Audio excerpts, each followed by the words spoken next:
আশারাম বাড়ির চাপ বস্তিতে সীমান্তরক্ষী বাহিনীর অভিযানে শূন্যে গুলি ও বাড়িতে ঢুকে মারধরের অভিযোগ ঘিরে ছড়িয়েছে তীব্র উত্তেজনা। খোয়াই জেলা হাসপাতালে নিয়ে যাওয়া হয়েছে আহত দুজনকে।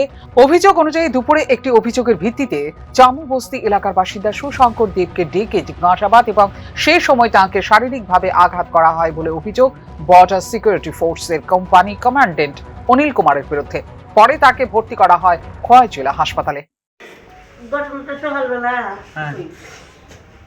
আইসে বস্তির সাহেব আইসে। আচ্ছা, এসে আমার ছোট ছেলেরে ডাকছে দোকানে, আমার দোকান আছে, দোকানের সামনে বল দেখতে সেটা এখান থেকে গেটের মুখটা নিচে টাকা। আমরা সবাই এই দোকানও এবার সবাই তারা জানে কিতে কিটা হয়েছে। হওয়ার পরে হয়েছে তুই সুদ্দি যা, আর তোর নামে অনেক রকম রিপোর্ট, তুই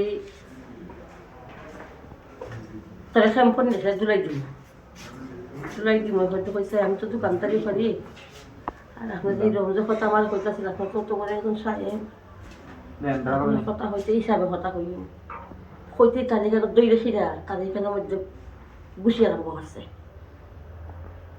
আপনারা মারধর করছে? না এই সময় তো করছে না, এই সময় করছে না, সন্ধ্যাবেলা কোন রাত্রে গিয়া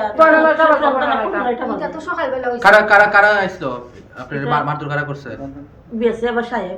কোন জায়গার বিএসএফ?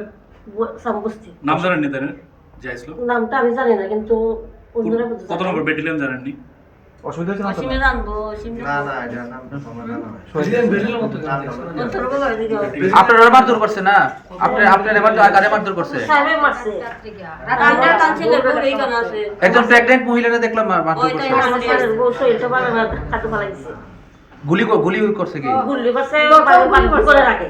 প্রথম বাড়ি করে রাখে। গুলি করছে, ডাক দিয়ানি দরজায় বসে। এটা 10-12 জন গেছে গাড়ি লইয়া। সন্ধ্যার পর 10 থেকে 15 জন বিএসএফ জওয়ান বাড়ির সামনে এসে শূন্যে গুলি চালিয়ে বাড়িতে প্রবেশ করেন বলে অভিযোগ সংশ্লিষ্ট পরিবারের। গুলির শব্দে তাঁর মা নমিতা দেব বাইরে এলে তাঁর হাত থেকে টর্চ কেড়ে নিয়ে মাথায় আঘাত করা হয় বলে অভিযোগ করে পরিবার। আরো অভিযোগ, কোনো মহিলা জওয়ান ছাড়াই বাড়িতে ঢুকে 7 মাসের অন্তঃসত্ত্বা এক মহিলাকেও ধাক্কা মেরে ফেলে দেওয়া হয়েছে বলে অভিযোগ করেন পরিবারের সদস্যরা। চিকিৎসার লেগে আসার পরে আমি এখানে ডাক্তার এখানে এসে পরে দেখা যায় আমার বাড়ি থেকে ফোন আইছে বিএসএফের কোম্পানি কমান্ডার অনিল কুমার। সে আমার বাড়িতে প্রায় 10 থেকে। ঘটনার পর এলাকায় ছড়িয়ে পড়ে চাঞ্চল্য ও ক্ষোভ। ঘটনা নিরপেক্ষ ও পূর্ণাঙ্গ তদন্ত দাবি করেছেন গ্রামবাসীরা।